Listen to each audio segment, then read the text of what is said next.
heard Pakistan's Imran Khan and India's Narendra Modi speaking at the General Assembly at a very critical time where they are almost going for a war in Kashmir. So, what is the main purpose of the United Nations? What does the United Nations Charter say? If you don't know, then I'm going to read it out for you.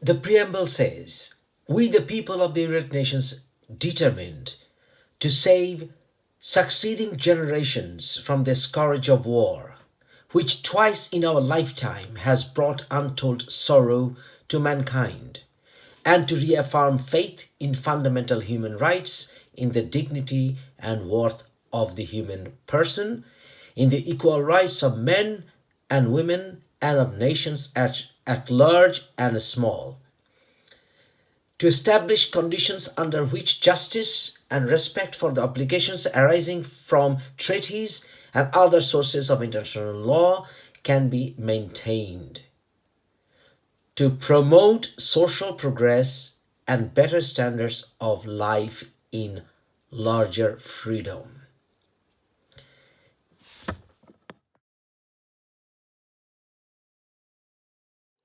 So it is very clear that Prime Minister Imran Khan dealt with the very first sentence of this preamble. He also dealt with the second, third, and the fourth sentence of the preamble. Whereas Mr. Narendra Modi dealt with the least important sentence of this preamble. That is, to promote social progress and better standards of life in larger freedom. So, Mr. Modi, in fact, didn't even address the last bit of the last sentence, which is of life in larger freedom. So, who failed? Who failed and who came out victorious in serving the purpose of being there in the first place? Mr. Imran Khan. Now, why did the League of Nations fail? The League of Nations failed before the United Nations. It failed because it was toothless. United Nations must have the teeth to bite when it is necessary to stop war. League of Nations failed as Britain and France had to look for their self-interest. Without Britain and France, League of Nations had no future. Obviously, it failed. And the League of Nations failed because Britain and France failed to halt Italian Mussolini when he invaded Abyssinia.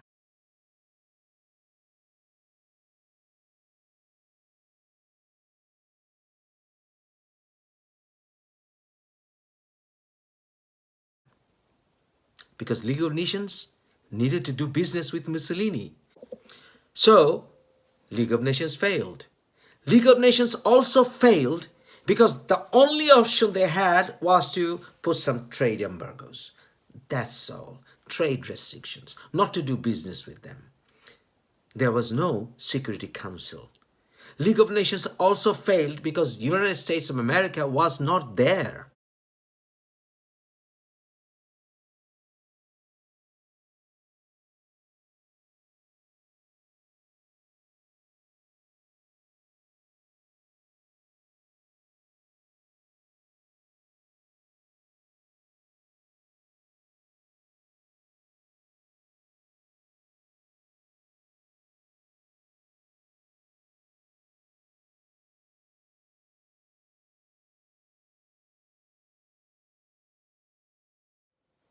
So, do we want a de facto League of Nations when we want to approach the UN? No. We want United Nations to really act upon it when there is a danger of war. Because that's the very reason United Nations was established. And that's the very reason that the League of Nations failed to deliver. League of Nations was helpless at the time of war. League of Nations failed when Japan invaded Manchuria.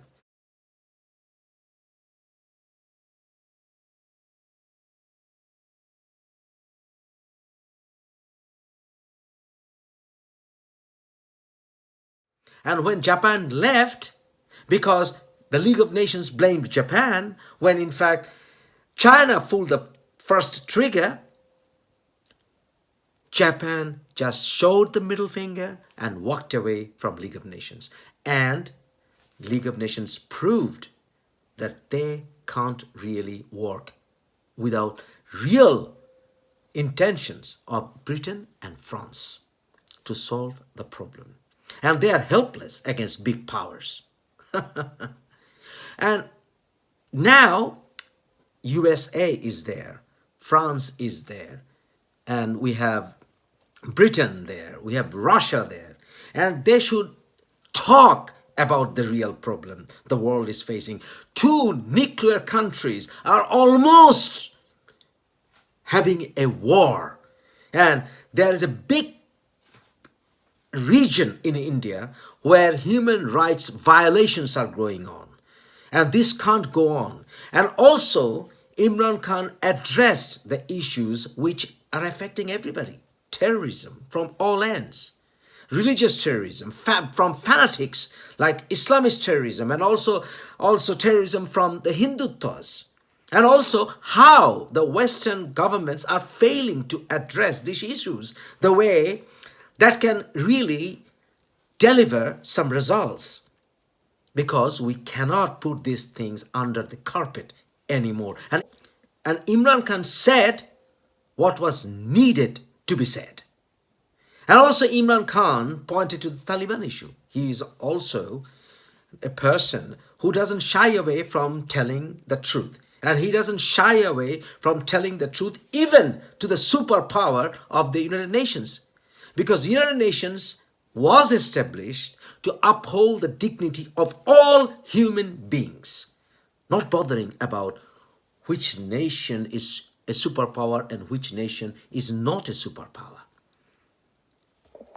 In 1975, with the backing of the USSR, the third world countries did come up with the condemnation of Zionism. And they made it clear to the world that Zionism was racism. When United States and Israel were vehemently against it. And also, United Nations successfully intervened in Suez crisis.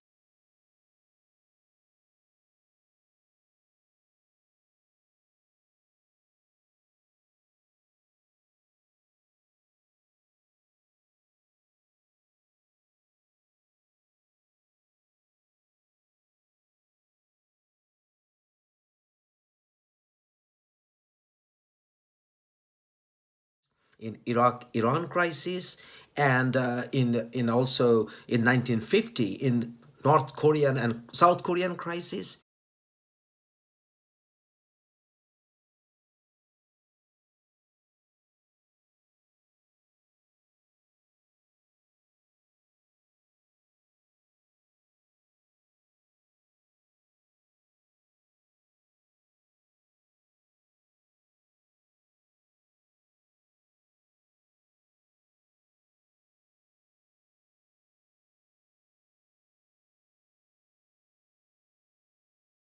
So we have seen that United Nations working pragmatically and effectively in some of the serious cases. But why shouldn't we be expecting the same thing from the superpowers now when India is becoming or trying to become a superpower? But India needs to be checked as well, because time demands that. Because India cannot be allowed to become a bully. Don't forget that League of Nations failed because it didn't have any real approach towards disarmament and real approach how to stop a country from bullying other countries. So we don't want a United Nations failing in this way. United Nations failed in certain cases as well against the Soviet Union. especially when Soviet Union attacked Hungary, and we know the history. But it was successful in dealing with Congolese crisis. So why can't we expect the superpowers to address issues openly? The other things like social crises, economic matters, we have several organizations, organs of the United Nations to deal with them. We have regional cooperations. We have the SARC in South Asia to talk about these things, because economic cooperation is needed for all the nations in South Asia. They can really talk about it. They can talk big. But Narendra Modi, when he addressed the United Nations General Assembly, he was speaking as if he was speaking at his own parliament. सबसे बड़ा चुनाव हुआ दुनिया के सबसे बड़े लोकतंत्र में, दुनिया में सबसे ज्यादा लोगों ने वोट देकर मुझे और मेरी सरकार को पहले से ज्यादा मजबूत जनादेश दिया, और इस जनादेश की वजह से ही आज फिर मैं यहां आप सबके बीच हूं. But the democracy is not a democracy if the Prime Minister is feared by the minority. Democracy does not mean oppression or by the majority. Narendra Modi has not done anything to alleviate the situations of the minorities. Rather, under his rule, the majority have rather started campaigns of hate against the minority. So, if Narendra Modi is so proud of being the leader of the biggest democracy, then India must act like one. आतंक के खिलाफ दुनिया को सतर्क करने की गंभीरता भी है और आक्रोश भी. किसी एक देश की नहीं, बल्कि पूरी दुनिया की और मानवता की सबसे बड़ी चुनौतियों में से एक है. But Mr. Modi hasn't even addressed the situation that RSS and BJP activists and terrorists have created in his own country, which is now spilling over into neighboring countries, including Bangladesh. He hasn't addressed what he's going to do about controlling his own terrorists. Not a single word, not a single proposition about international terrorism and how to face it and diffuse the tensions amongst various communities. None whatsoever, because his own hands are tainted with the blood of Muslims in Gujarat. And while not mentioning Kashmir or the intense international scrutiny, Prime Minister Modi said his government was working on and delivering growth for all sections of society.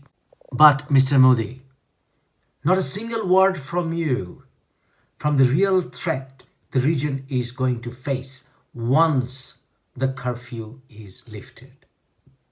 Your records don't show how you're going to economically help Kashmiris when Muslims in your country are neglected in every sphere of life. Why 30% of all your prisoners are Muslims? Why 1/4 of all your beggars, street beggars, are Muslims when Muslims form 15% of the population? Why only 2.3% of your own Muslims in your country are in the government service? And when only 3% of Muslims are in the armed forces, when Muslims form 15% of your population?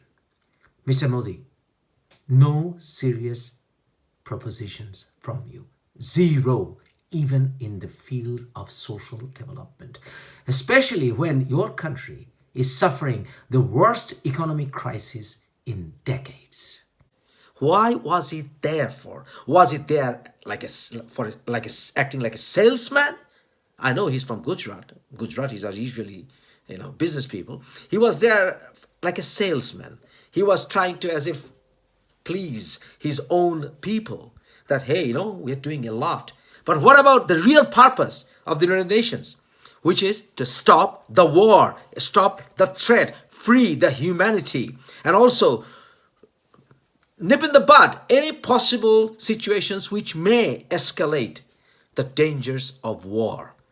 And Kashmir is now a time bomb which can go off anytime. As rightly Mr. Imran Khan said, what is going to happen after the curfew is lifted? There is a possibility, real possibility of a bloodbath.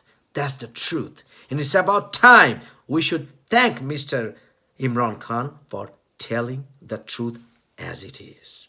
And it is a shame that the superpowers failed to address or even talk about it pragmatically. Would lay siege to 8 million people with 900,000 troops. Women, children, sick people, locked in as animals. Of what I know of England, if 8 million animals were locked in, the RSPCA would have made a lot of noise about it. These are human beings. What is going to happen when the curfew is lifted will be a bloodbath. The people will come out. There are 900,000 troops there. These 900,000 troops, what are they going to do when they come out? There'll be a bloodbath.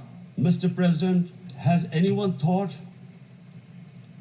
that what happens when there is a bloodbath? And we will fight. And when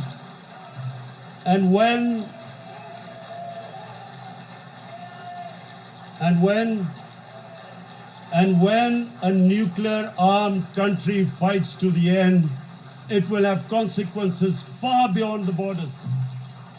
It will have consequences for the world, which is why I repeat I'm here. Because I'm warning you, it's not a threat. It's a fair worry that where are we headed? And I've come here to tell the UN, you've got to, this is a test for the United Nations. You are the one who guaranteed the people of Kashmir the right of self-determination. This is the time to take action. And number one action must be that India must lift this inhuman curfew, which has lasted for 55 days. The world community must give the people of Kashmir the right of self-determination. Thank you. But the real good thing Mr. Imran Khan did was to take the rabbit out of the hat. Now, who is going to bail the cat? Let's see.